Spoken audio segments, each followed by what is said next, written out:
Good evening once again, ladies and gentlemen, and welcome in to the CSC Challenger Series brought to you by Partners Promoting Darts. Another amazing Division II battle coming your way this evening on a glorious Wednesday. William Stewart, Sean Green, Haley Robertson in the background. Another duel here, and it's an all-Wisconsin duel this evening, isn't it, Sean? Yeah, I mean, it's just a repeat of last week, right? All Wisconsinite last week and all Wisconsinite this week. The top four just dominated by Wisconsinites. Who is going to take on Brad Gollin in that King Seat match? That's what we're going to find out tonight. Is it going to be Thunder Bunny, Todd Wiegman, or is it going to be Duane Johannsen?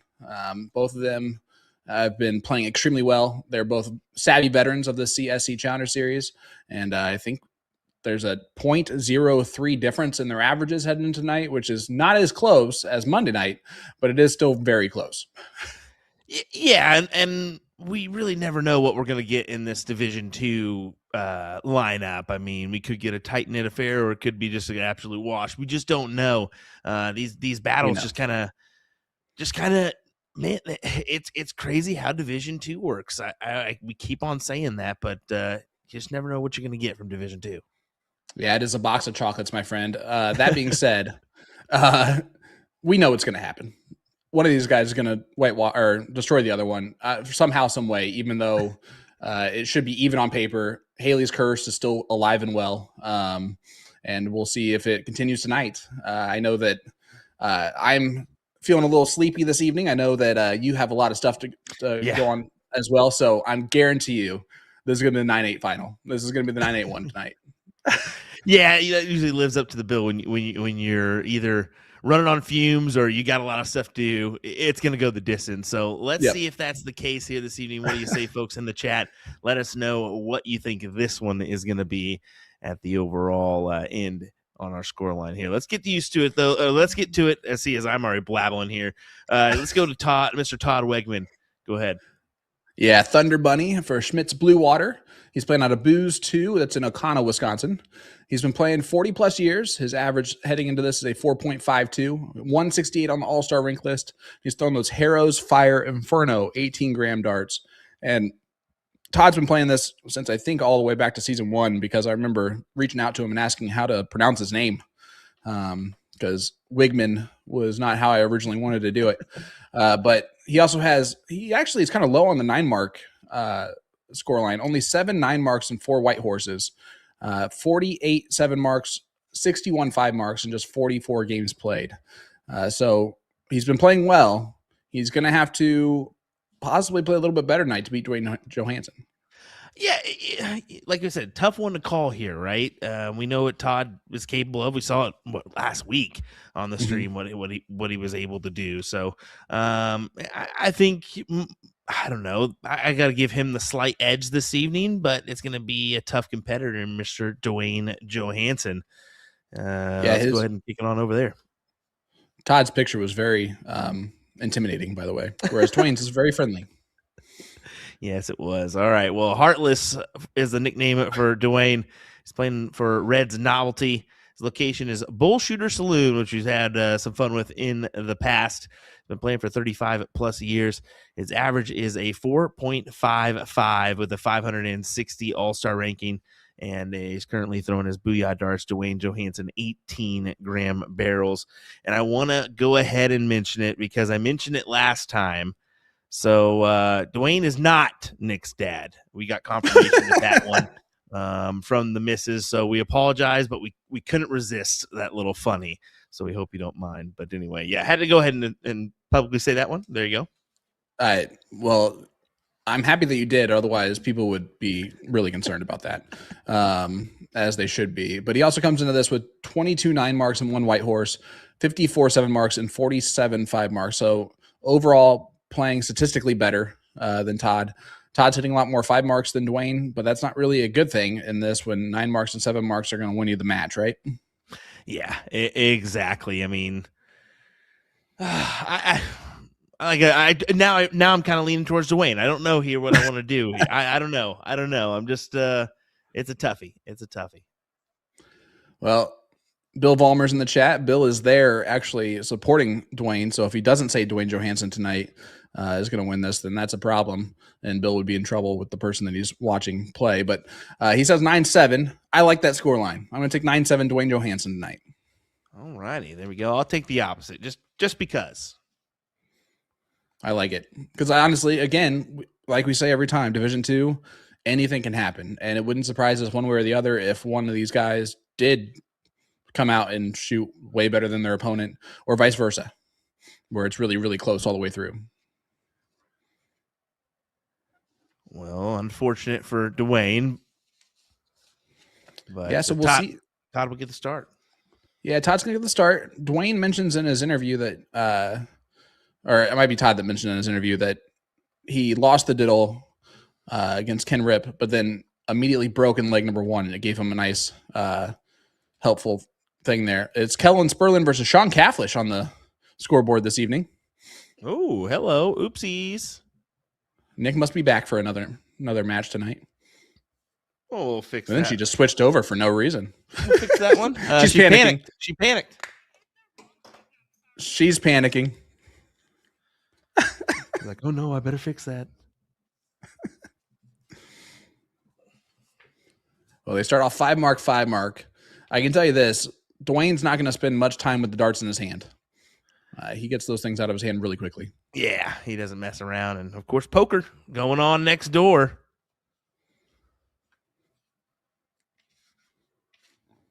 We'll see if Duane can go all in this evening.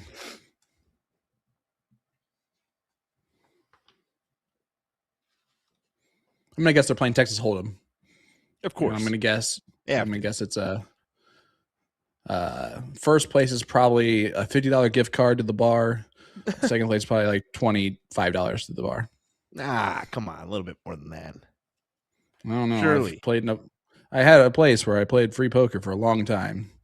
And it was money to start off with, where you got $75 cash for winning and $25. And then they went right on ahead and they're like, we're just going to change that to here we go. Gift cards for the bar. Bill, I saw you throwing earlier. Said I'm here with the Boom Goes Wisconsinite jersey. Wearing those highlighter shoes in the background of Duane's perspective. I'm surprised. Bill, why aren't you playing poker while you're watching Duane? It's like the perfect opportunity to do both.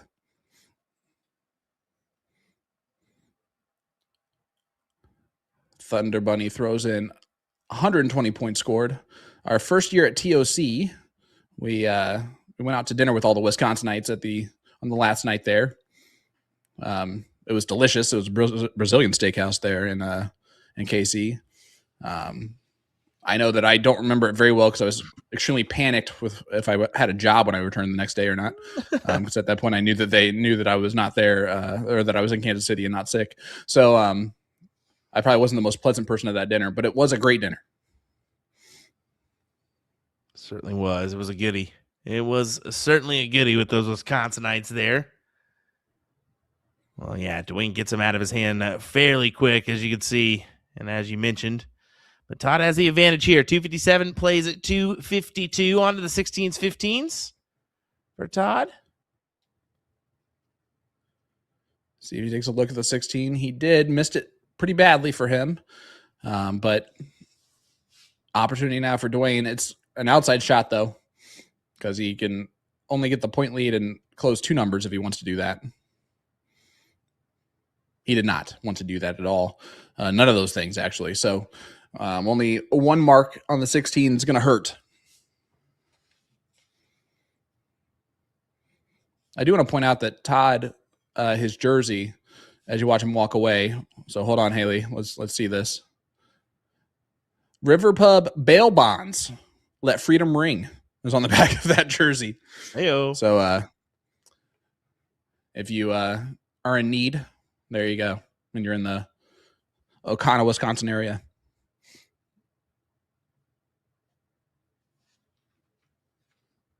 Well, 1 bull needed to take our first leg. And there you go. 4-9-1. Gets it done for Todd. Yeah, slow start there for Duane. It was against the throw. So really no harm, no foul early on. But Todd threw really well in that first leg. That looks solid. Hey, that's a pretty good start. Jacob in the chat asking, are you doing Oklahoma Throwdown this year? Yes, yeah. So that's what I'm headed down to tomorrow morning. Sweet. So there you go. I've never been, but I do love the idea of the live band in the venue. Yeah, it's a pretty cool thing that they do with that, especially Saturday night. It's just a big it's what doubles in the morning, and then it's just a big blind draw that starts at 6. So it's kind of just a big party atmosphere on Saturday night. So yeah, that gives me an opportunity to kind of relax on Saturday and sit back and enjoy some tunes and yeah, just see how it goes, you know. And win that blind draw. Come on. I might. I mean, they have a Thursday blind draw or blind draw tomorrow night too. So depending on if I get done and set up in time, maybe I'll participate in that one or Saturday night. We'll see. Nice. I know that it's to a point now where I know a lot of the people that show up and they really enjoy that you get out there and play some darts with them. And unlike me, they enjoy having you as a partner too. So that's always helpful. Rocky asking, what's the over-under tonight on 9 marks? This is a difficult one because Duane has 23 total. Todd only has 11, and that's a combined 86 games played. So over-under is what, 5.5 maybe? Yeah, it's not going to be very high. Maybe 6.5 would be your number.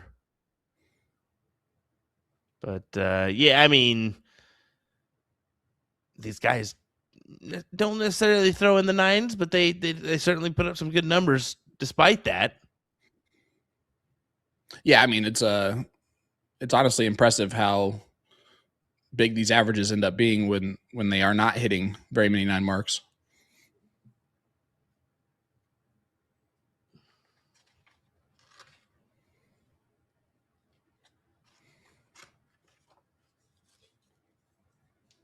We got a man again saying 7.5 is his over under. That's not bad. So that's what we would consider the over. Yeah. Austin saying, what's going to be the over under for 7 marks for Brad in the King Seat match? $1 million. Might as well be $1 million there. $1.5 million. Got a lot. It's got a lot. All right, Duane trying to close these 15s, make it pretty simple. Does that. We may have half of Wisconsin in here and alone. I mean, probably Wisconsin pulling most of our numbers this evening. Well, they better. They dominate Division II of the CSC Challenger Series, apparently. So if you're from Wisconsin or you're from Minnesota, you are in the driver's seat of Division II automatically. That's them the rules. So I don't make them up. I just tell you how it is. And Duane does take out leg number 2 with that double on the last start. 4-2-9 gets the job done. And it's a 1-1 scoreline early on in this match.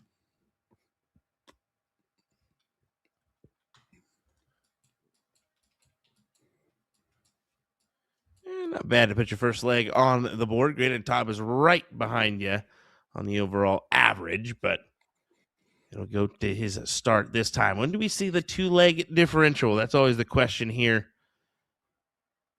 We wonder what happened before or after break. Well, it's been the only question we've had to ask each match this season in Division I and Division II. Whoever gets that 2-game separation has won the match. It doesn't matter when it happens. It just whoever gets that separation ends up winning. As boom goes the Wisconsinite for Duane Johannsen, the first of the evening. Comes from Heartless. Good start to this leg for him. As you can see, immediately Todd's wondering where that dart went. Yeah, it immediately puts Todd under pressure and gives that last dart a heave. I like how Alexis puts the dynamite ... because not sure what I'm going to say. Man, he throws the darts fast when he's on. She knows it's coming. That's what I appreciate about the chat and about our our viewers is they've just accepted it. They finally. It's very rare that we get like, man, who says that? Which is really nice to know.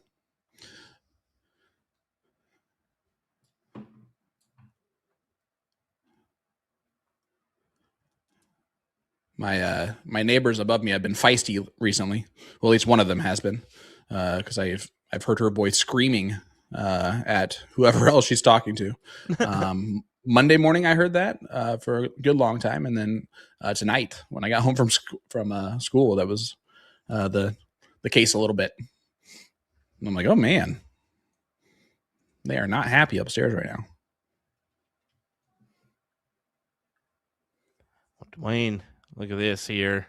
247 with a 6.33 right now. Can take a swing at the 18s immediately.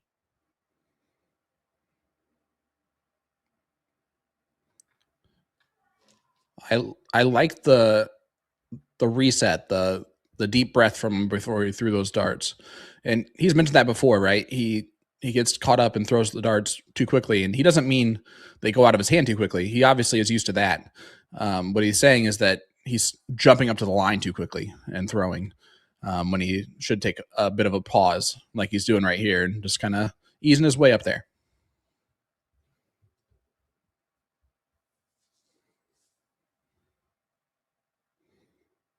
And what a 8 mark. That's a solid turn right there from Duane. He has a 9 mark and an 8 mark in this leg against the throw.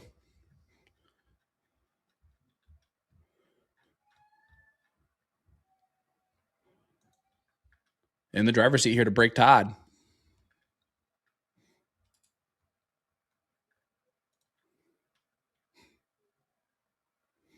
Look at this. Look at this. Boom goes the Wisconsinite. 2 9 marks and an 8 mark in this leg. DJ is in fuego. Some solid stuff there from Duane Johannsen. And he's looking for an early break. Yeah, there's not too many people that are going to beat a 6.83. No, not at all.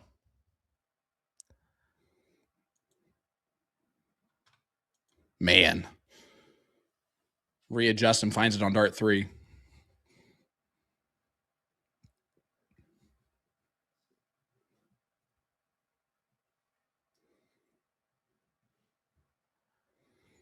That's about all you can do there. Just go ahead and close the 17s and hope that he misses and maybe get lucky here on a couple rounds, but this leg should be over and done with. I don't see him missing much after throwing a 6+. 6.52, Will. That's a marker to throw down on your opponent. That's pretty solid. Pretty solid. And can he back it up with another one and make it real difficult on Todd with the start? Because really in this format, it's not, we say break, but how much of a break really is it, being that your opponent comes right back up to the line again and gets to throw first? Yeah, the real break is if he breaks again. Yeah, right? Exactly. Chat, where are you tuned in from? I know the Wisconsinites are here. You guys don't have to keep telling me that. Although, if you're from an obscure named Wisconsinite town, you can just let us know that. We got Sioux City, Iowa in here. Moorhead, Minnesota. South Dakota, of course, in the house with Chris. Jason asking the age-old question, is there a third-tier Challenger Series? There is not.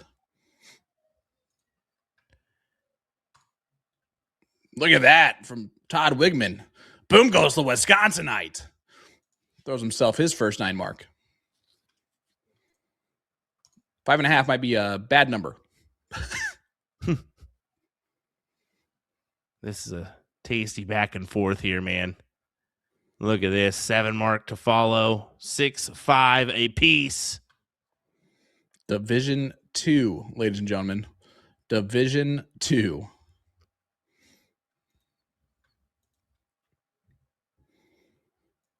The confidence there from Todd to stay on the 17s on the last start.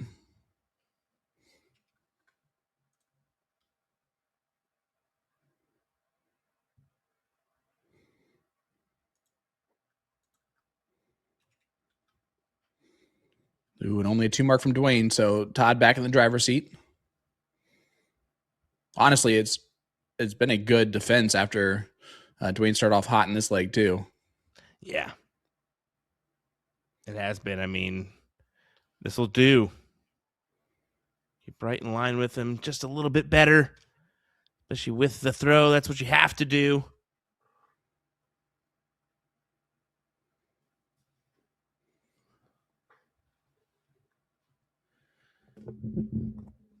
Ken, are you Gator hater?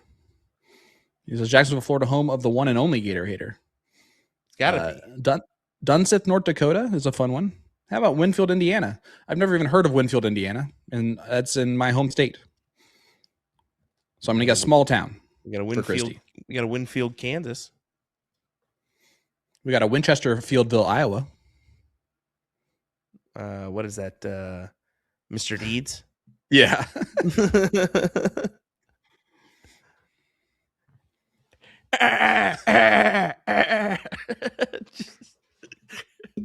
just think of better but sneaky. Better but sneaky, my friend. Oh my goodness. We're gonna start already, folks. Here we go. Who doesn't love a good Mr. Deeds reference? All righty. Well, Duane, sorry, I have to do one more. A little bit too much up for grabs here in this leg for Duane. The hideousness of that foot will haunt my dreams forever. Good hat trick there from Duane. Goodness.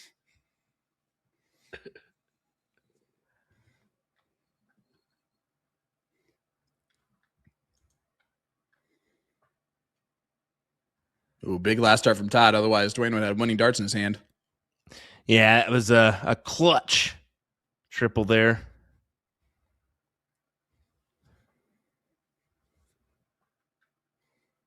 Oh my gosh, look. Winfield, Missouri for Kim Cole. So, heyo. That's crazy. And couldn't have known because the ones on Facebook and the ones on YouTube.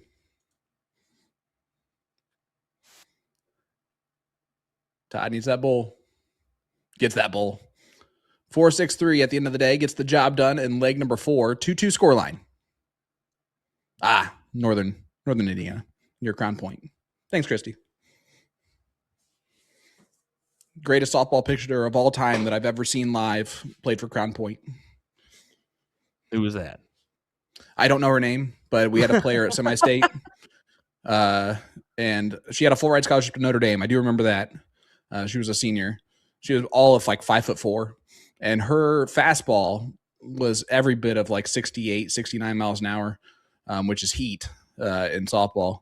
And then her changeup was about 15 miles an hour slower and just floated through the air, almost like it was not possible to do through the same exact speed, and just it was wicked.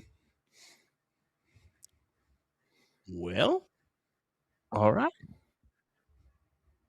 Some interesting stuff there from Sean Green, bringing softball into the equation. How about that? I used to coach for quite a while. Oh, Duane, how about this? I mean, good 6 mark, has full advantage here in this leg now.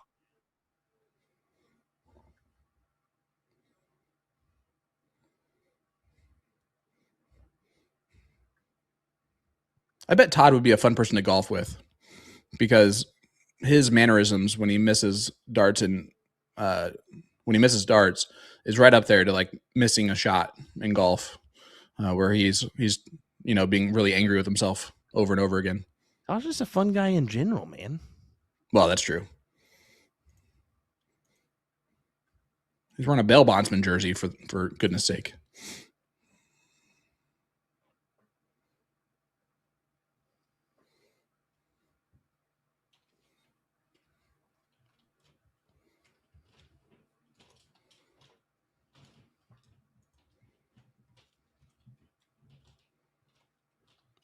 Well, go ahead and close the door on the 18s. I do it first dart here.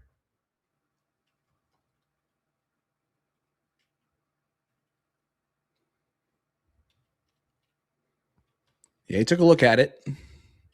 and got that thing closed right away, just like you said. Now Todd's going to look to load up the 17s. Boom goes the Wisconsinite. Does load him up. Still miles behind in this leg. Well, so much for our 6.5. I mean, 4 and 5 legs here. Pretty good start.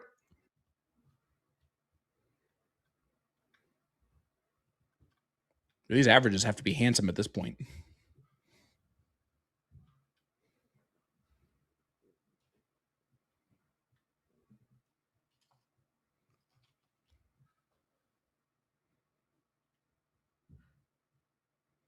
Is he going to do it again? He does hit another 9. Back-to-back 9s from Todd Wiegman.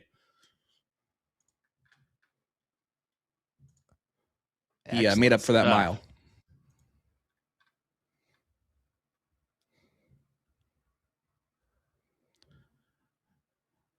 Yeah, the better half for Duane in the chat. Duane wears his pink shoes, which we mentioned last time because they're very bright and beautiful.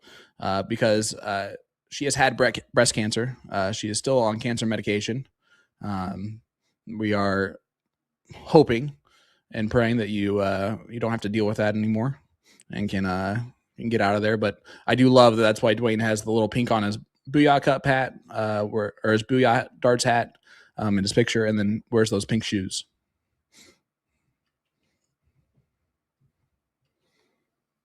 It's also nice of him to shave his head for her, too.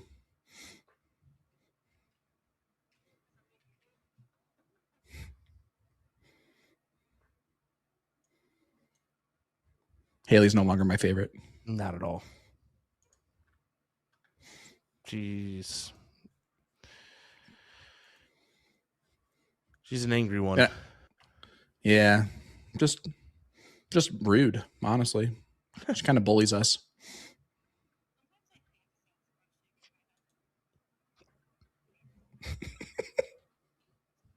Well, 4.29, 4.38 here.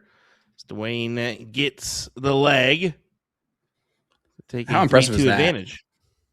Todd goes back-to-back 9 marks, and Duane still wins the leg. Yeah, but that can be demoralizing for Todd, to be fair. You think you're going to come out on top in this leg, and all of a sudden it gets slammed shut right in front of your face.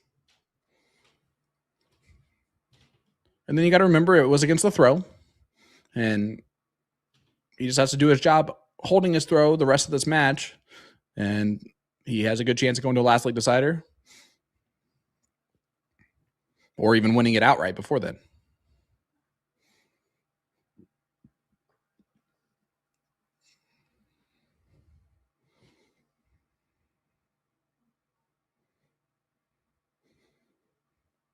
Duane decides to take a look at the 20s and close those bad boys on out. Does so.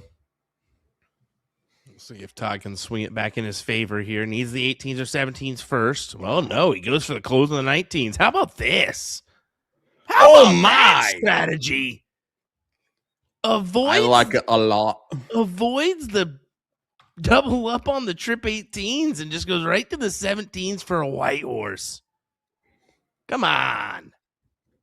Well, hopefully you guys hit the over on the number of 9 marks this evening. No kidding. Did they hear us underestimate them or something? I mean, realistically, they've only have 34 of them total in 86 games.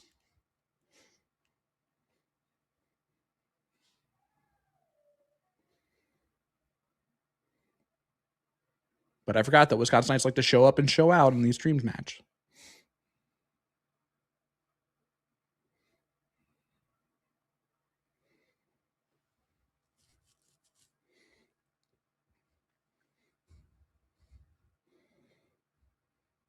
More than likely for a 3-3 here. He goes ahead and just takes the 3 punch on the 15s for a 4 house advantage here.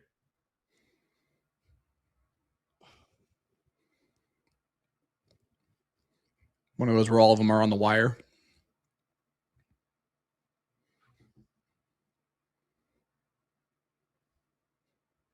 The one thing that Duane has always been good at is bulls. And we'll see if he flags down Todd or he just lets it go because he did have a second dart in the bullseye there that registered as a 16. He just lets it go.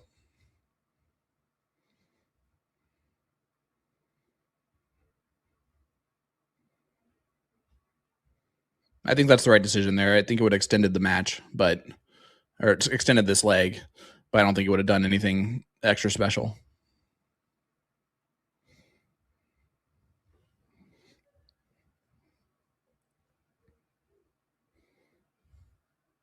Well, here we go. Just one. And not our best legs of the evening, but it'll do. That'll do, donkey. That'll do. 417 to a 3.0. Still better than anything I throw. Current averages 4.56 for Todd, 4.29 for Duane. He's at a couple in the threes where Todd's held steady in the fours and a 5 tonight. So this is an interesting question then. Who's going to win tonight? Is it going to be the roller coaster of Duane where he has the highest ceiling and the highest floor, or the lowest floor? Or is it going to be Todd who is going to stay mostly consistent? I said it at the beginning. I thought I got Todd getting the win here, 9-7. So, I mean, I think I got to go with the steady hand. I would typically agree with that. The roller coaster ride can, it can be fun, but it can also be demoralizing once you catch that downhill slope at times in a dart game. You ain't a wolfing. It really is crazy how, one or two bad rounds can really just, put you out of a leg. Like you just know, like mentally, all right, on to the next one. Well, in Division I, and the top players, right, if they throw a 2 mark to start off the leg, well, might as well just wait for the next leg. More often than not. That's all it needs.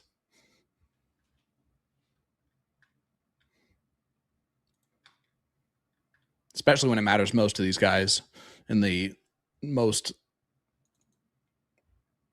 pressure-filled moments. We have dart players that just now rise to that occasion every time and then some.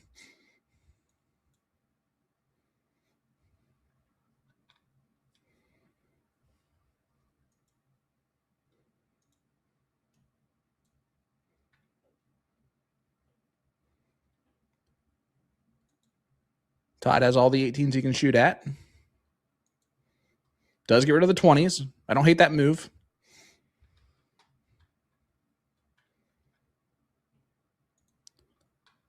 They are playing pretty quickly tonight. 3-3 score line, but we are in leg number 7. Yeah, not bad. 8:35 and about to go into break here.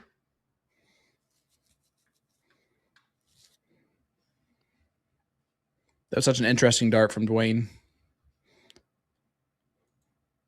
Like, you did just watch Todd 9 mark these last time, right? Right. How do you feel about that? He went single, and then opted to go for the double 18 to close it out instead of staying on the 17s there. Yeah, it's a tough call. Especially when the 17, should go at this point. But he trusts it. He trusts his throw. I mean, now he's got options. He can give 16s. He can go ahead and pound the 15 and then over. That's the way I like it. Go ahead and grab the 15 first. Close the door. No, he stayed. 19 points down. Statistically, Duane should get a shot at the 15s. Oh, yeah. Only 4 marks it, though.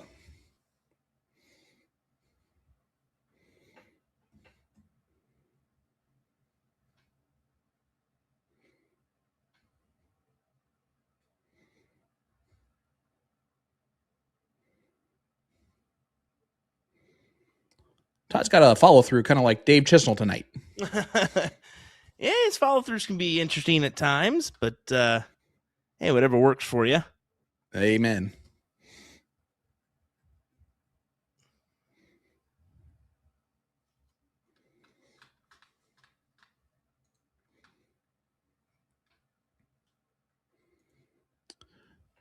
Getting a question of any scores in any other matches. I'm not sure how many other matches are going on tonight, to be quite honest with you. Yeah, usually we hear in the chat by now what's going on, but haven't heard much this evening. Huseman takes out Ken Rip. So that one has been completed. Jason Calboda, Sweet Fisher should be playing. Chris Alexander, Larry Keith, and then Nathaniel Fowler and Jeffrey Johnson. Fun fact, in the interview that you're about to hear after this leg, Duane mentions that he played Nathaniel in round number 2. They played all 17 legs in 45 minutes. Wow. Gary Bloom, odd shot there. Okay, Skittles.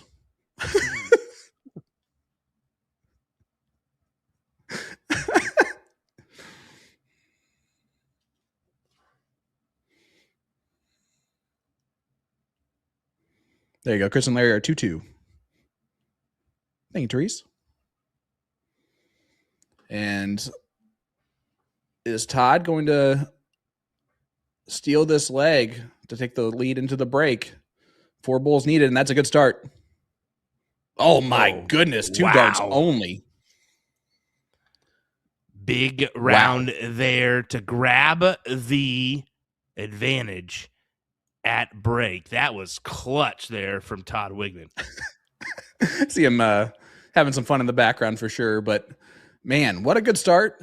Quick start to this one to get through 7 legs. And both guys are throwing extremely well, hitting a lot of 9 marks as we head to our break. Don't go anywhere, folks. Let's hear from both of our players, and then we'll be back. Hi, I'm Todd Wiegman. This week I'm shooting out of Booze 2 in O'Connell, Wisconsin, and the vendor there is Schmidt's Blue Water.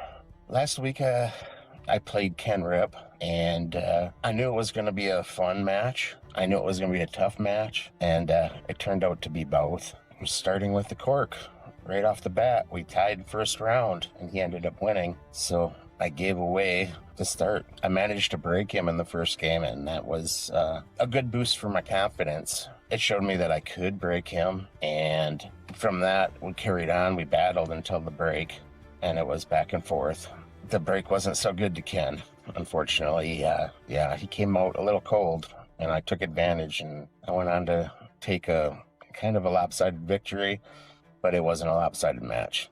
This week I'm playing Duane, and I have played him before. In fact, my very first ever CSC match, and it was a stream match, was against Duane. He ended up taking the win 9-7, but I feel like we were pretty evenly matched, and it was a while ago. I was uncomfortable from the get-go, being my first stream. Also, it was the first time ever being in that particular bar, ever throwing on that board. So it was not a home environment. This week, I'm looking forward to being comfortable and at home. I hope that I do have the firepower to take him. I'd really like to thank everybody that watches every week. It's so fun watching after the fact and seeing the comments. I really appreciate the people that reach out too. My phone blew up after the last stream, and it was a lot of fun. I really appreciate all of those thanks, and I look forward to seeing some more, hopefully. As far as thanks that I want to give, I would love to give Jamie at Booze a thanks. He's very generous with the dart community and with me personally. I'd also like to thank Darren at Flashpoint, as always, for the nice shirts that I get. I'd like to thank my kids, August, Brady, and Andrew. They're part of what keeps me going, and I just love them. I'd also like to thank the special lady in my life, Krista. She allows me to do this. I'm not want to say allows me, because she supports me, and I really appreciate it. Mike Maloney Hulk Smash brand new signature darts as a part of the US player launch. I'll be doing an in-depth review of his debut soft tip barrels following his recent signing with Winmore. Now, Maloney went for a design that captures his style and personality quite well. That Hulk Smash theme is just bursting through with this electric green color. Then we went with more of a natural silver in the rear to kind of help with that deep purple color to pop. Got a rock a backwards hat in true Maloney fashion, and you can tell right away I clearly don't know how to wear a hat because I'm a loser.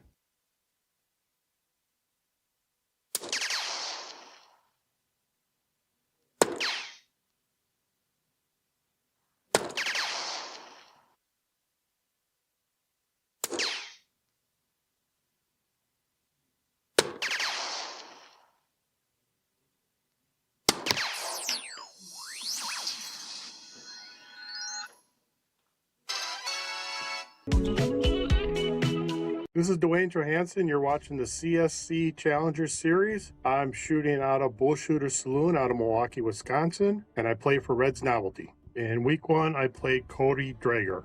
When I played Cody, it was a very good match. It was very back and forth until I think I went up 2-0, not 2 up.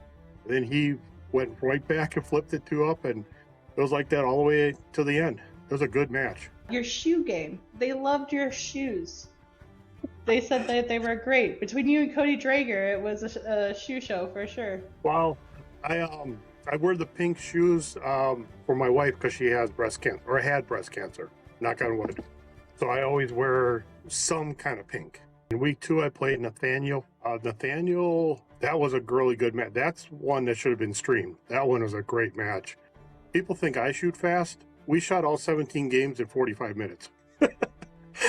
And week 3, I played Sweet Fisher. Sweet, that one was a rough one for him. He just couldn't get anything going, and I ended up sweeping him that night. The last time I played Todd, I believe, well, it was called the CSI back then. Only one division, and I believe it was the first year I played him, and I did come out on top. Yeah, it was a very competitive match. That was a fun one. I think we were the second or maybe third match ever streamed. I'm feeling confident, yes, but I know it's going to be a real battle. I mean, anybody that's this far, it's going to be a tough match no matter who they are, right? As long as I can keep myself focused and stuff, I'm hoping to come out on top. I would like to thank my wife and son for supporting me for all these years in darts, and my son for getting me back and forth to darts. Booyah Darts for supporting me for the last 6 years, and Bull Shooter Saloon for letting me shoot out of there. This is Duane Johannsen. You're watching the CSC Challenger Series. Alrighty, welcome back, ladies and gentlemen. Here we go with our coverage of Duane Johannsen and Todd Wiegman, currently standing at a 4-3 score line, an advantage to Todd, who snuck away and grabbed that last leg before break. What do you say, Sean? Pretty good back and forth tussle so far.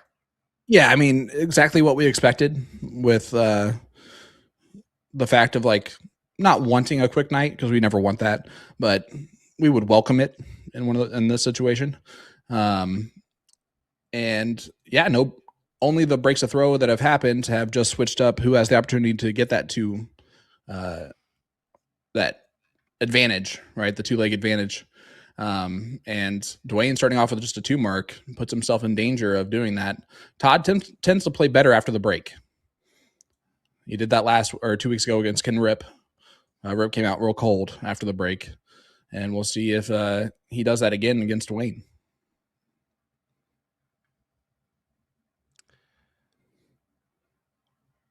Well, you can see Duane attack of the 19s here. Does go ahead and close out the 20, despite being down in points. I don't hate that move.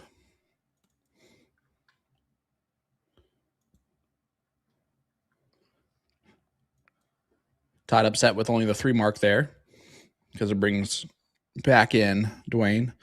I'm going to shout out real quick Cade Elson in the chat, because he just keeps talking to people and just keeps the whole chat going. And I just appreciate things like that as we get a boom goes the Wisconsinite from Duane Johannsen.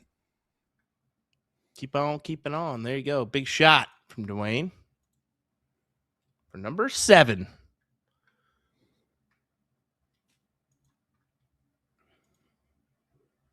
Yeah, we were definitely wrong on the over-under for that. Well, by we, I mean me. Yeah. I started definitely wrong. Yeah. I'll take the blame for that one this week.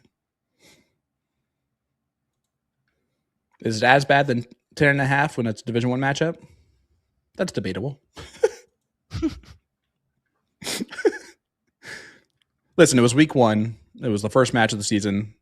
We both weren't thinking in that position. We're going to swing and miss on a few. I mean, your normal analyst do that from time to time, so give us a dang break, you guys. Speaking of analysts, how's your bracket going? Actually, you know what? Fun fact, and I'm going to feel very un-American saying this. Didn't fill one out this year. Oh my God. Not a single bracket, Sean. So has it affected you watching the games? Have you cared less because of that? I'm going to feel even worse saying this. You haven't watched a game yet, have you? Nope. That just shows you what kind of time I've got on my hands currently. None. It also shows you that means that what? Kansas, Wichita State, and Kansas State aren't in this thing? Well, Wichita State was in IT. They just lost out a couple nights. Well, last night, actually, I believe. I do know that. And then KU, I think, lost to what, St. John's? Yeah, I think so. In the second round. Yep. So, well, bummer. I am in the 98th and a half percentile in my bracket on ESPN, which is pretty darn good and also very lucky.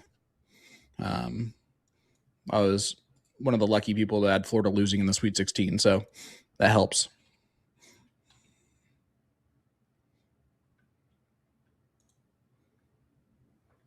The only thing I did was put too much faith in Peter Cetera's opinion and pick Miami of Ohio to win a couple matches or to win a couple games.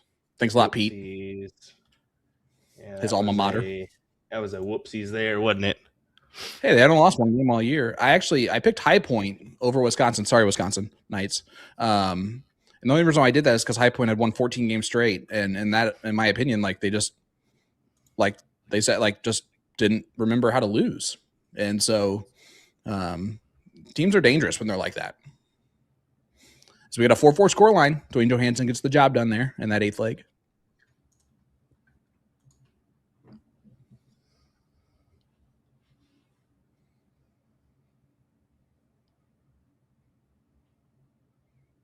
And I always do a tournament challenge with my classes every year where it's me versus them and then them versus each other. A winning class, if they beat me and everyone else, they get either donuts or pizza, depending on which time of day it is. Oh, that's fun. There you go.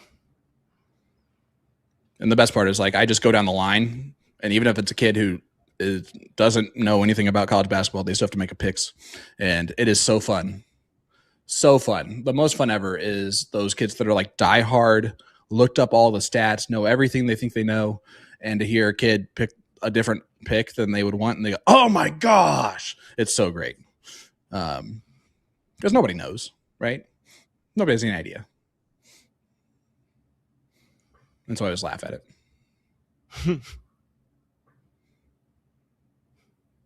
No, it's pretty fun to do that with your students.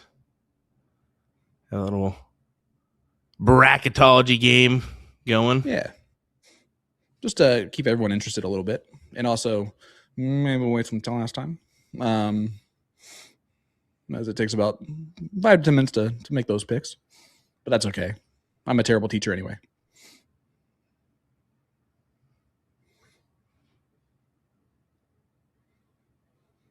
All right, Duane, an opportunity here early in this leg with Todd only throwing a 2.67.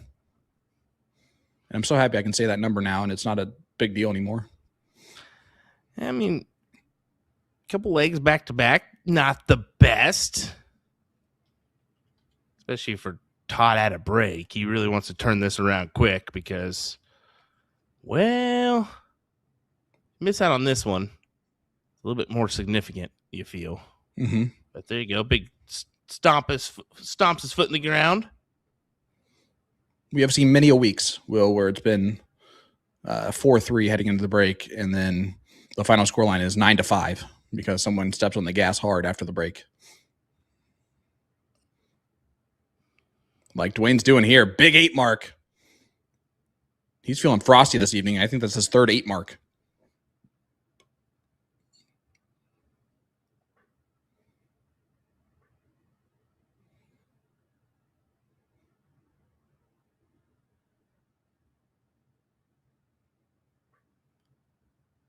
Well, here you go.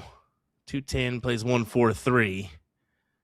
I'd be tempted to attack these 17s first or second dart here.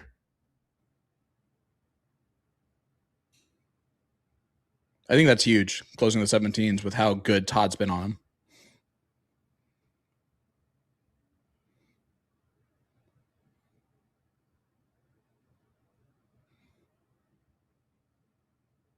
Ooh, good 7 mark.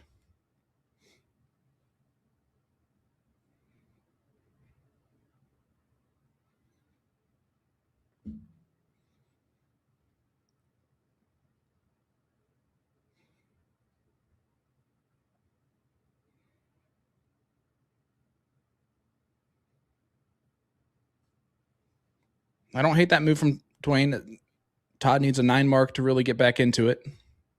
And even that isn't going to be enough to take a shot at the 19s unless he wants to do it behind them points. Well, he does 9 mark the 16s, though, so boom goes the Wisconsinite for Todd Wiegman, right on cue, trying to bail himself out of this one.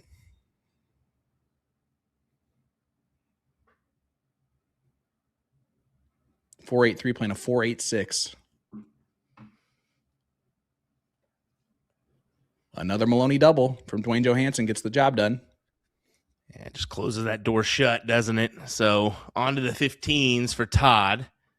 But, well, that escapes now. If he would have been able to capitalize on a 6 mark to open up his round with his first 2, he would have been able to take a swing at that double 19. Choices here for Duane. In the past, he would go 19s first. I don't know what that transfer, if he's going to start there. He is going to start there. Well, that'll work. 2 trip 19s makes the last shot 0 pressure. Playing brilliantly in this leg, where 9 marks don't even really help that much on Todd.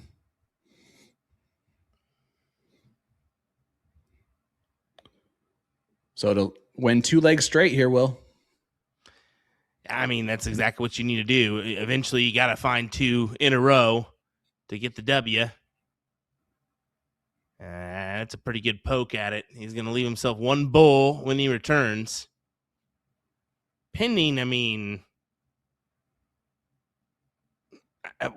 if he does that, I was going to say, there's no way, Shirley. Don't call me Shirley. There you go. I did it for you there, my guy. I am serious, and don't call me Shirley.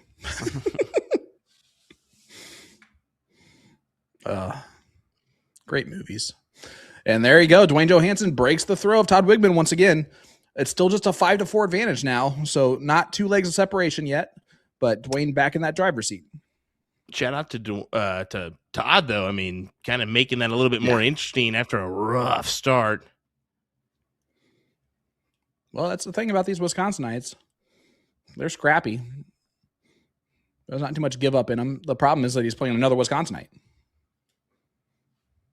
Oh, start off with a white horse? Not quite. I like that he tried it. And that's probably why he has 4 of them on the year or on the season.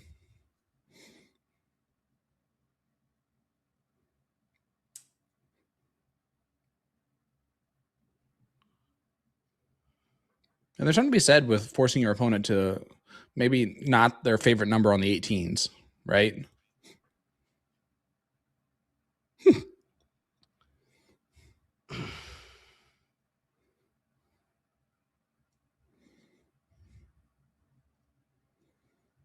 I don't know, Todd here. I mean, this strategy from him of just, I get the white horse open from time to time, but you can't go too far into that close no point strategy, right? Especially in this format. Yeah, I agree with that. Especially when you're already down a leg, you're kind of playing with fire there. Because Duane's more than capable, especially this evening, hitting a 9 mark back.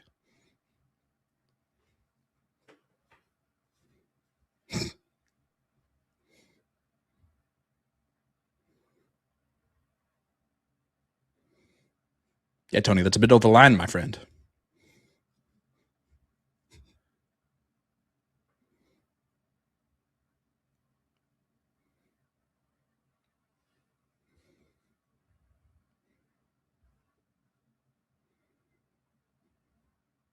Well, there's a niner from Duane, just keeping himself in this.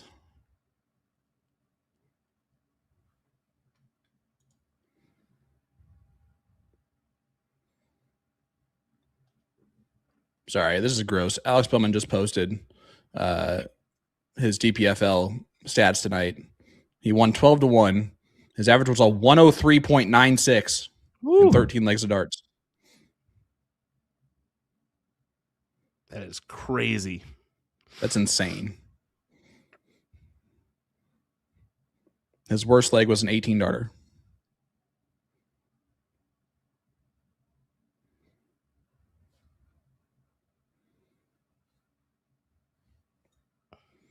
And they all wonder why we get mad when we see them play at the U.S. Darts Masters and at Worlds, because we know they can do that.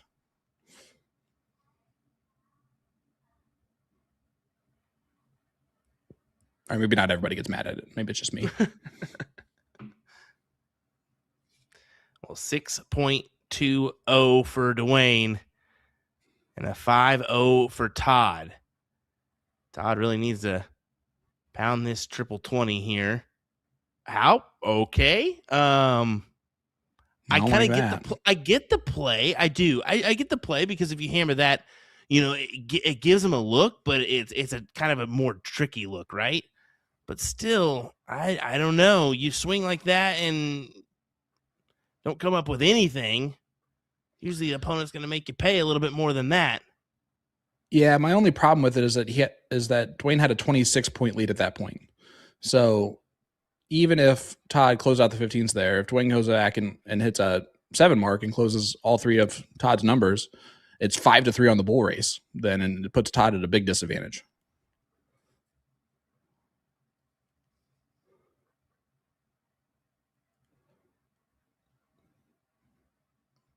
But a brilliant leg from both players.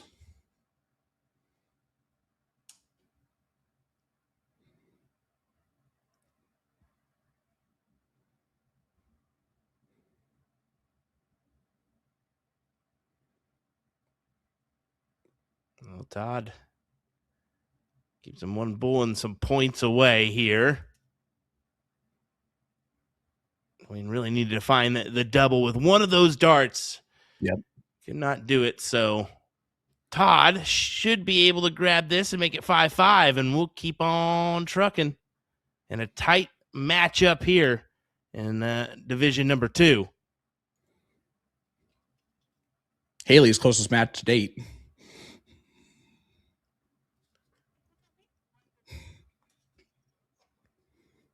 Yeah, she's praying this goes the distance. So I can stop talking about it. That's it. Or is it because she hates us? One of the two. Both.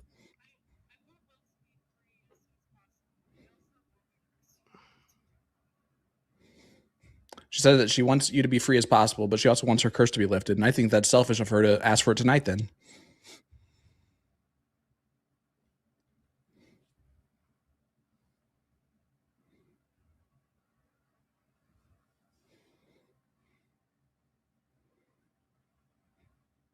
So for some reason in my Facebook Reels algorithm, it's now just a whole bunch of like professional like snake wranglers.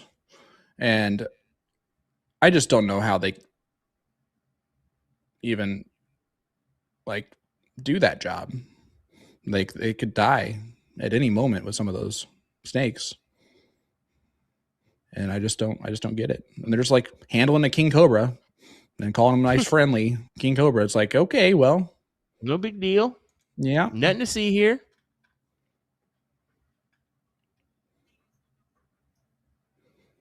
No, there's Haley asked if they use a flute. No, there's no flute involved. It's just his friendly king cobra, you know?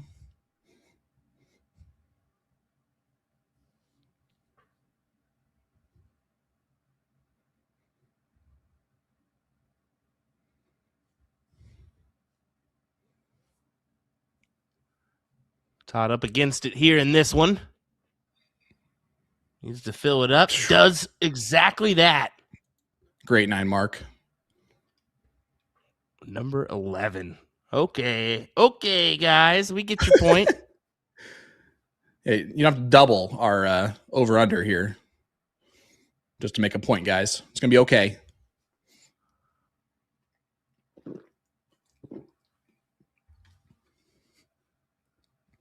Tony says, try wrestling a gator. No, thank you. That is also not on my bucket list of things to do. I have jumped into the wrong water, if that ends up happening one day. I won't care about it too long, though, because I'll be dead.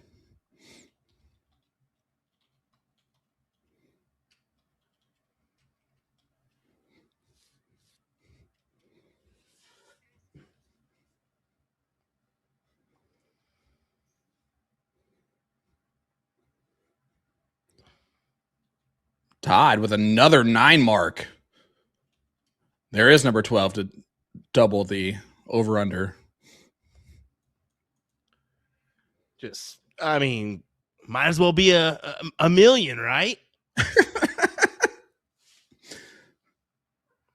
Tonight, for sure. Alexis, you calm down, all right?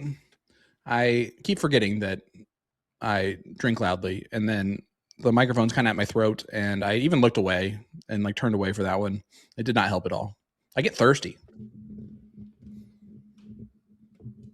Hey, why don't you back your hands off the keyboard there, Alexis? You're typing too loud. Just kidding.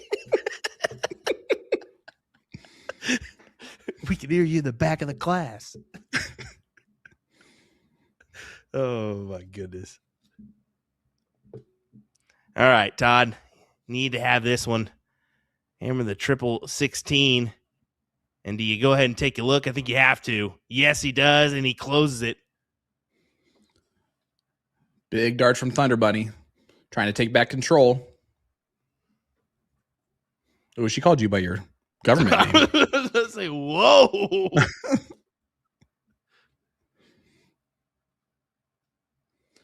Will asking, just got done working. Great match thus far. Who is favored?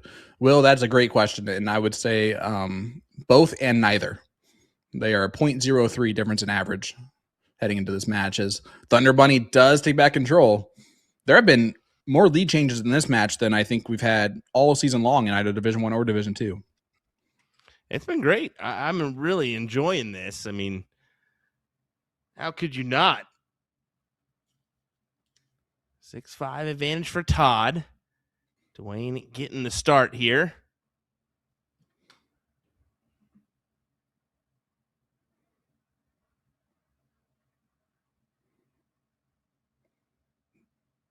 That's a pretty good start from Duane. Good 7-mark opening.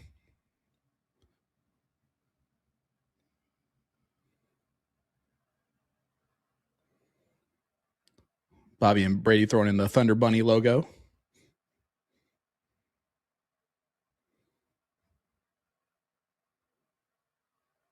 I will say it is definitely nice to have a catchphrase where I can just do the boom sign and then the dynamite and it work out great. Or the cheese.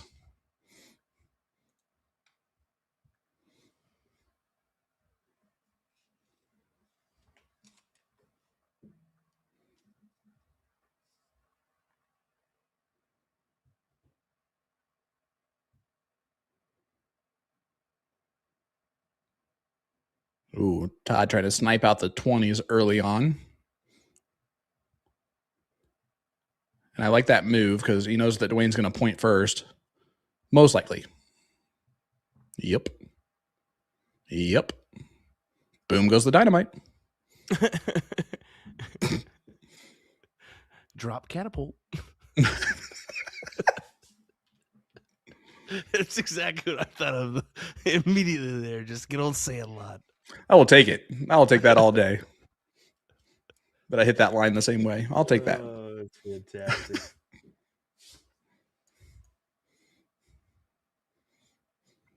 Just the fact of how surprised he gets that it's working.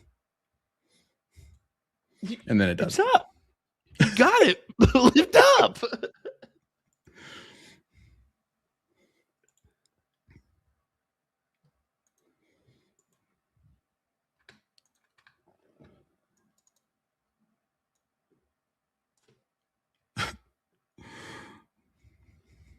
And they're all like, what? Really? I'm like, yeah.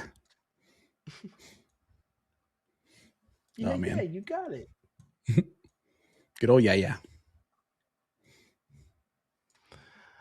All right, Duane, look at this lead he has right now with a 6.20. This is extraordinary for him here. And we've seen Todd both guys really- respond when they've Well, gotten their throw broken. Todd really needs to hit this last dart and can't do it.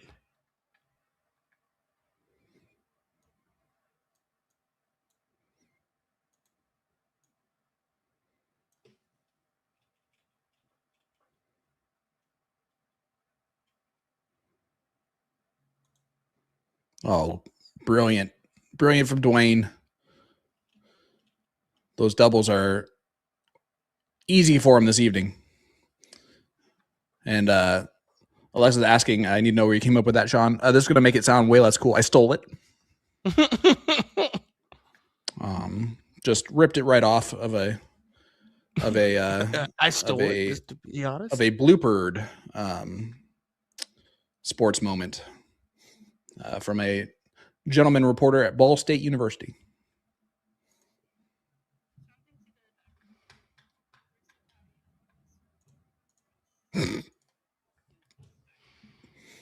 No, I knew I stole Boom Goes Dynamite. I did not know I stole yesterday, but I was pretty sure, still pretty sure.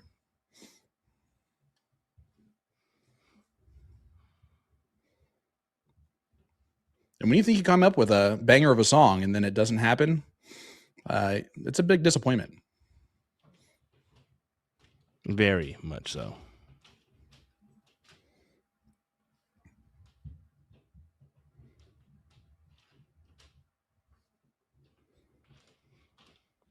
Good news is that the neighbors are picking right now to move furniture around upstairs. Or fight with each other, one of the two.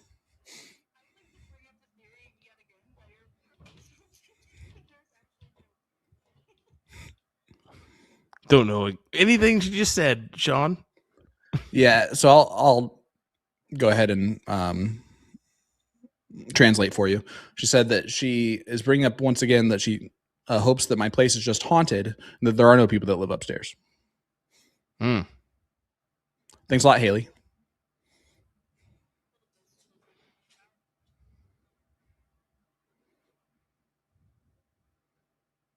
She wants little ghost children to be walking about. You know what that means? I mean, she wants children to be dead. I think that's terrible.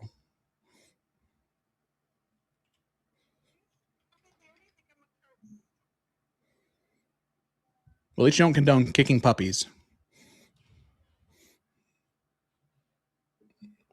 Nick. Although I was kind of on the same page with them that night.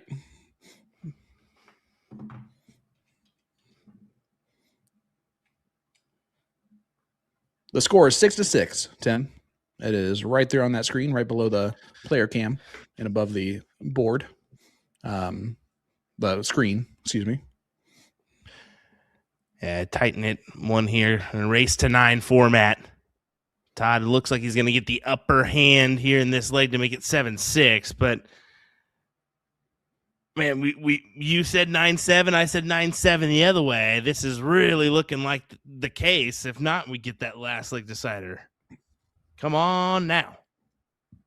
You gone this far, we might as well go for it. Yeah, I didn't even do the spiel at all this evening, which is probably for the best now, It's a race to 9. The winner of this one gets Brad Gollin, another Wisconsinite, in the King Seat match. 6.0 from Todd. He takes the 7-6 lead. Todd's playing out of Booze 2 in O'Connell, Wisconsin. Duane is playing out of Bullshooter Saloon. That one is in Milwaukee.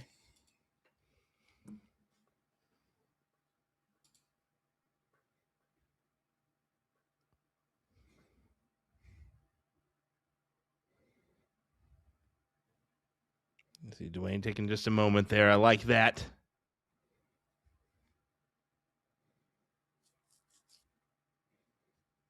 Take just that second to breathe and make sure you're A-okay for this start. It's a 4 mark. We always say a 5 mark is, the minimum you want to try to achieve here with the start. Just kind of locks in a good run. But there you go. He escapes one with only a 3 mark answer from Todd. Yeah, I think Todd and all of us were surprised that last start was not a triple. Teresa let us know that Chris and Larry are tied at 7 apiece. It's Larry Keith and Chris Alexander. We're looking for that same score line here in just a minute or two, potentially.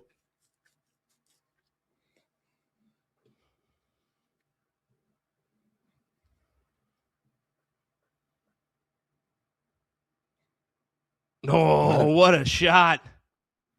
Todd Wiegman, ladies and gentlemen. Boom goes the Wisconsinite. Now would be devastating time for Duane if Todd was able to break the throw here and take that 2-leg separation. But instead, he hits the double 19. Aggressive shot. We're going to see if it works out. Oh, Todd does not close the 18s, so it does work out so far for Duane. Yeah, that allows him to go in and snatch a couple triples.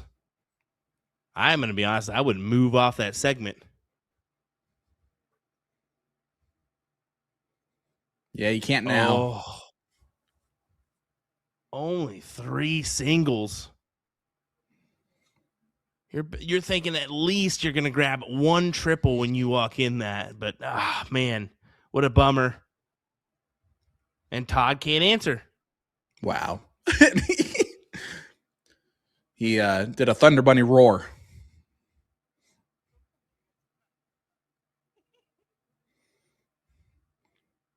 And Todd's going to be famous with that roar. That could be a good GIF. I'm just that move from him back and forth. I'm not saying you could add some hot dogs to the top there and have them raining down on them, but you could.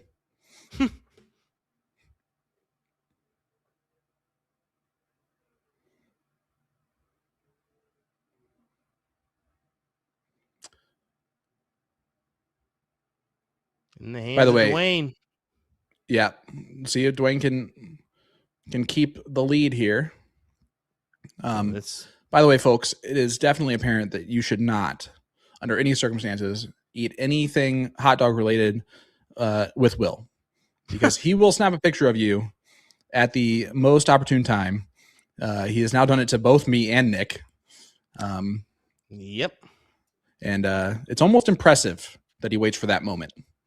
Nick even knew I had my phone in my hand. He's like, "Hey, you're not going to take a picture." I was like, "Nah, why would I do that?" And then immediately once he put that to his mouth, click, and he's like, "Oh no!" And I said, "Yeah, oh no is right."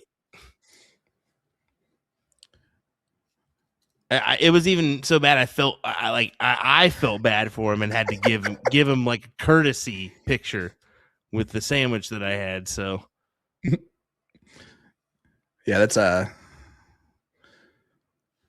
why I like our relationship, because I don't post embarrassing things of you, and so you don't post embarrassing things of me, and it's just nice. That's a nice little relationship there.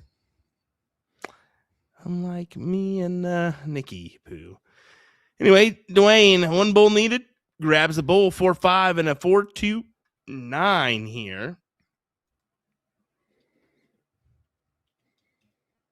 Good enough. And we're at 7-7. Now it's a 2 out of 3 race here. All comes down to these 3 legs. Potentially 2.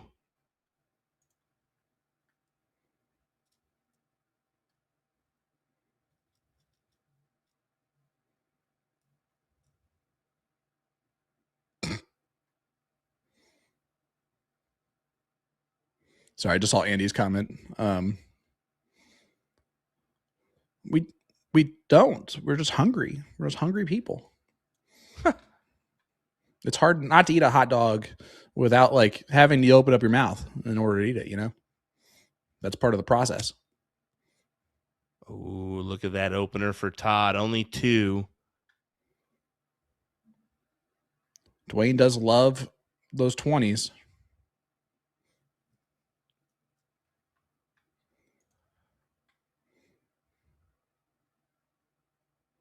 Oh, unfortunate last 2 darts on the wire of the 5. So no real punishment from Todd.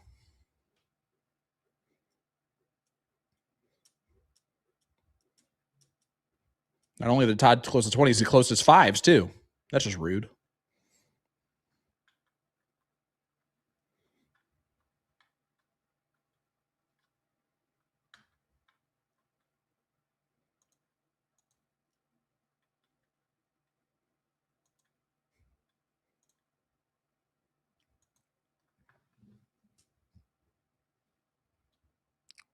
See, Duane going at the 19s here. Big last. Good 4 mark with the last dart as he forces Todd to the 18s.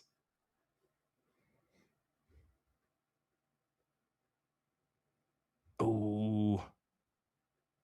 Can't capitalize on the single, and you can see immediately starts chattering right after he pulls his darts. I think he did an old fake fist pump there.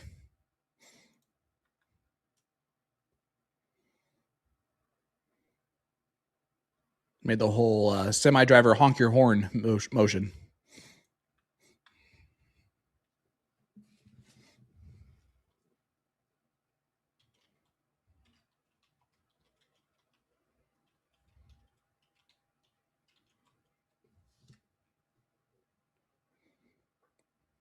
Comes back with a 5 mark, though, to get back control. Duane should go to the 17s.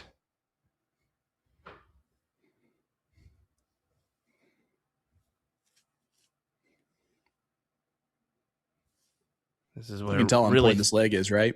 Well, that's what I'm saying. I was just about to say, this is when really things get really interesting on the strategy. Maybe you've done something that you haven't done before all night. You take those chances, and sometimes, that arm just doesn't go fully through. Maybe you get a little just hiccup in there.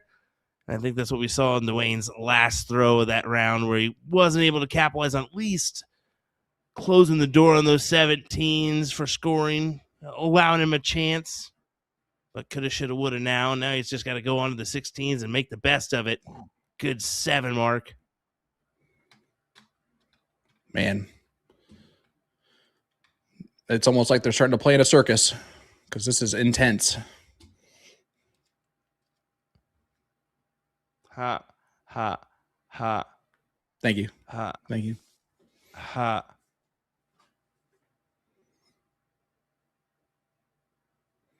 Ha. Remember the show Pete and Pete? Uh-uh. On Nickelodeon? It was a good one back in the day. Actually, I think I do. I do. I just remembered, or I just realized that they just repeated themselves. That's it. The Yins. Chris Alexander with the 9-7 win over Larry Keith. Thanks for the comment there. We appreciate it. So we can at least let everybody know a score line to that one. If there's any more out there, put it in the chat.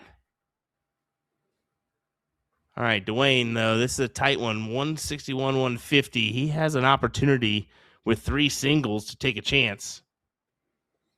I'm surprised. Whew. I am surprised he stayed there after grabbing the triple. He's done that all night, where he's gone first 2 darts at points. But I get it. You're right. I was just saying, now's the opportunity where you need to kind of take your chances, right? Yeah. I mean, it's a different moment. And when you only need 2 marks to close and you have 2 darts in hand after the point lead, you should just take those 2 marks at it. Especially when you have an opportunity to, potentially grab and steal the leg here. A very important leg. And then he takes a shot at the double. That's what...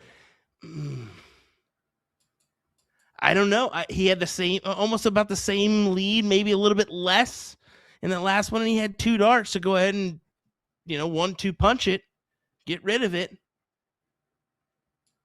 But it may not matter after all. Here we go. 323, 294. 1 big triple. Like I said, 1-2 punch. That's all you need to do on those 18s. Sometimes that has to be your thought process. It's just 2 singles. Yeah, he's just hoping for the Third time being the charm here. Still stayed. That time he hits it, though. Finally, it's Frosty. Third time was the charm. Great shot. Big 8 mark there from Duane.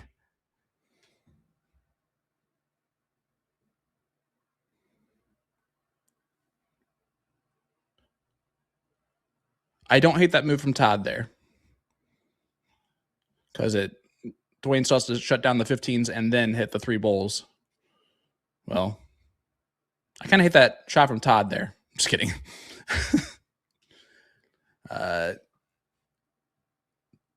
22 points up. So 4 bowls needed. The biggest 4 bowls of the match would be hit here. That's a good dart to work off of. Can he do it? He cannot, just on the high side. In return, Duane just needs the 2.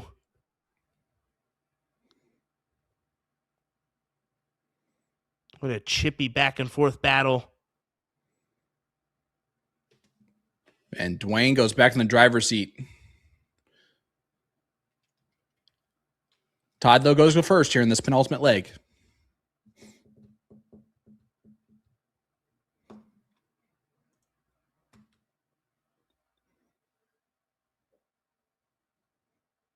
Leg number 16 of 17. Yeah, here take we a deep go. Breath. How about this? Eric Gregory, a 9-3 win for Shorty. Nathaniel Fowler. That's So a Shorty guy that I will want play to see Chris on Alexander. That's a guy I want to see on the stream, man. Shorty's he's got a unique throw for sure. I've been told he throws lightning fast. Yeah, very quick. He holds his darts very close to his throwing hand. Okay. So that he can, quickly, switch and throw. I feel like that's a really good setup there for someone who throws that fast. I mean, like Ricky kind of does it a little bit where he's more up front with his second hand to allow that switch to happen quicker. I feel like you have to have some pretty solid groove points on your darts to be able to pull that off every time, to know where your hand's being placed at the right spot every single time you throw. It's kind of like in baseball when you want to throw kind of a 4-seamer every single time you grab the ball out of your mitt. You got to kind of be able to feel that. Yeah, it's just repetition, right? You kind of get used to it, and that same pivot point. Well, here you go. Good little 5 mark there for the 120 to 36 advantage, forcing Duane to the 18s. Gonna have to stay for all 3.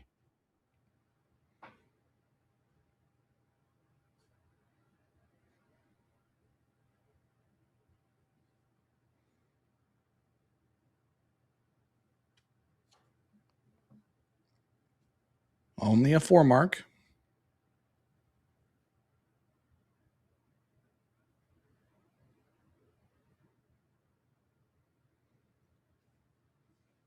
Well, Todd's going to ensure this one goes the distance. Well, come on. 186. What do you say?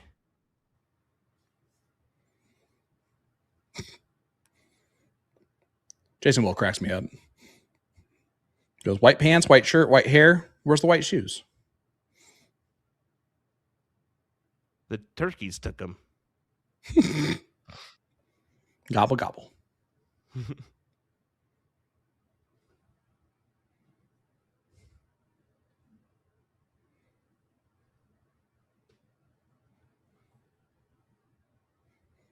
Yeah, it looks set in stone like an 8-8.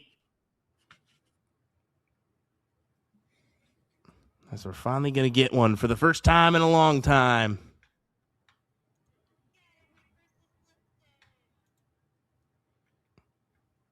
Well, we talked about before the match started, this was going to be the night, though. If it was going to be a night, the Dark Gods were going to make it tonight. But great Great to see the curse lifted for Haley, finally. It only took a season and a half. But we are going to go the distance. And we're going to go for speed. It will be a 3-dart count up to see who goes first in the last league decider. Assuming we still get there, barring any absolute miracle crazy thing to happen from Duane. No, he's practicing.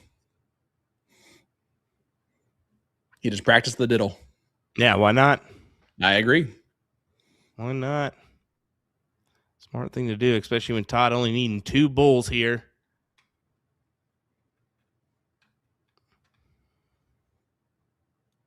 All right. Last leg decider. First one of the season, chat. Who wins this?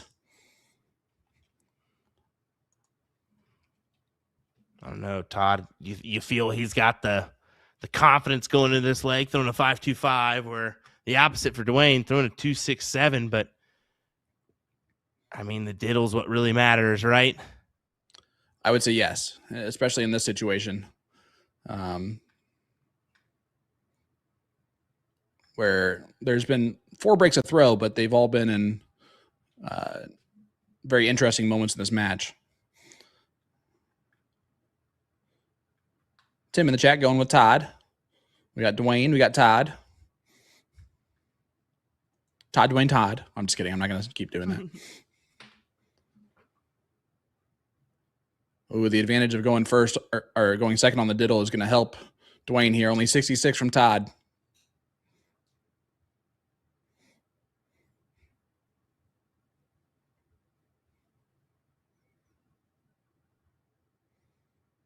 Yep, you can't go 25. Nope, you got to go right on top of that dart. Any triple would do, but he does find it. That might be the all-important dart. Yeah, that's a good marker dart. Go ahead and utilize it.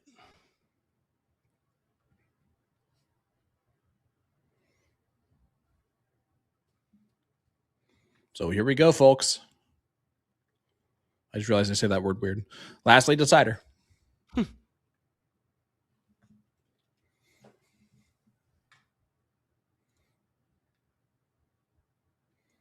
Ginger saying whoever wins the diddle wins the game. So she's taking Duane.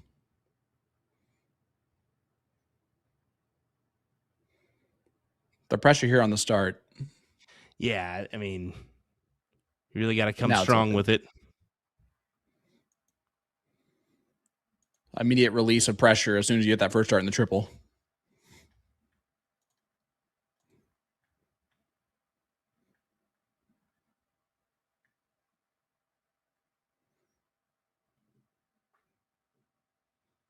And yeah, just a three start for Todd. That's tough. Yeah, and knowing Duane's going to go first 2 darts of the trip 20 before he takes a look at the 19s.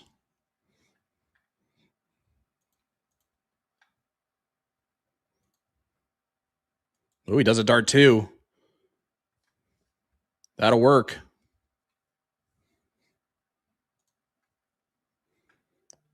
Who's taking on Brad Gollin in the King Seat match?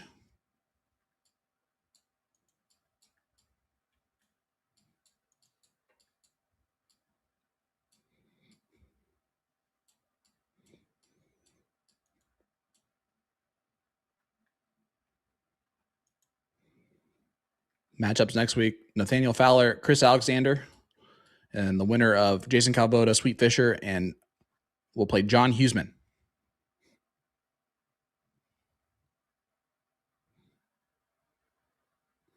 Brad's watching and biting his nails. Brad, who would you like to play? Tell us now.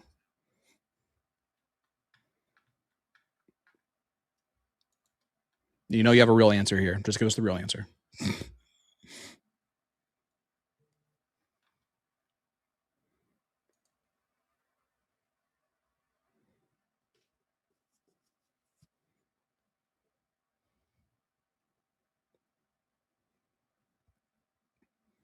There you go. Need 2 marks to close. Does switch to the 18s that time after the first start.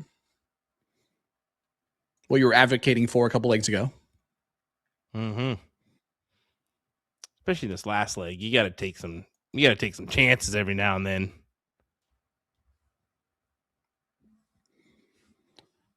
Todd's putting himself in enough of a hole here where he's going to need a 9er to get back in it.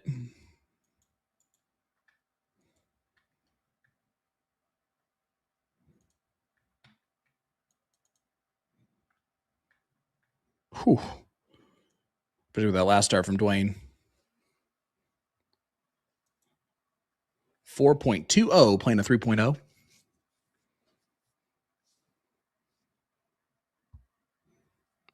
Good 7, but really needed to fill it up as much as he could there. Grab the 9. It still wouldn't have been enough to grab the overall lead, but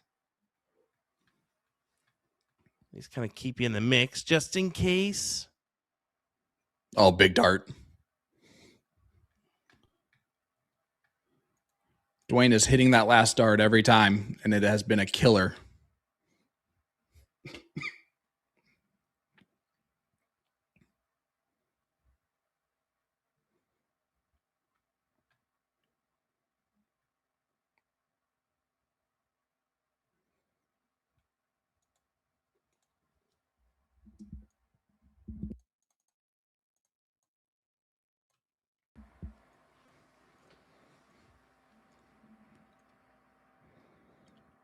To the Bulls we go.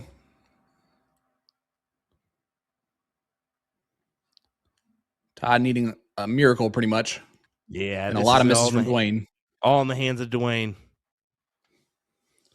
For the 9-8 victory in a spot in the King Seat match. To solidify a better finish than last season, not yet. He finished 4th in Season 9, did Duane Johannsen. Winning tonight will ensure at least a 3rd place finish. And at least $1,000.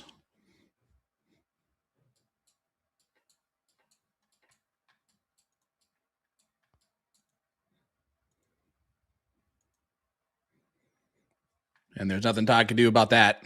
First start blocked the bowl completely. So 1 bowl needed from Duane for the match. And there it is. Heartless gets the job done against Thunder Bunny. What a match. What a match.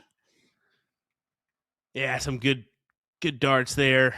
And a couple, iffy darts. Let's be honest. That was kind of the case here. But, I mean, one man prevails. The other one, unfortunately, has to go to the loser's side and hope for a little bit better for the next time. So, I mean, either way, hey, congrats to Duane Johannsen. He's going to keep on keeping on.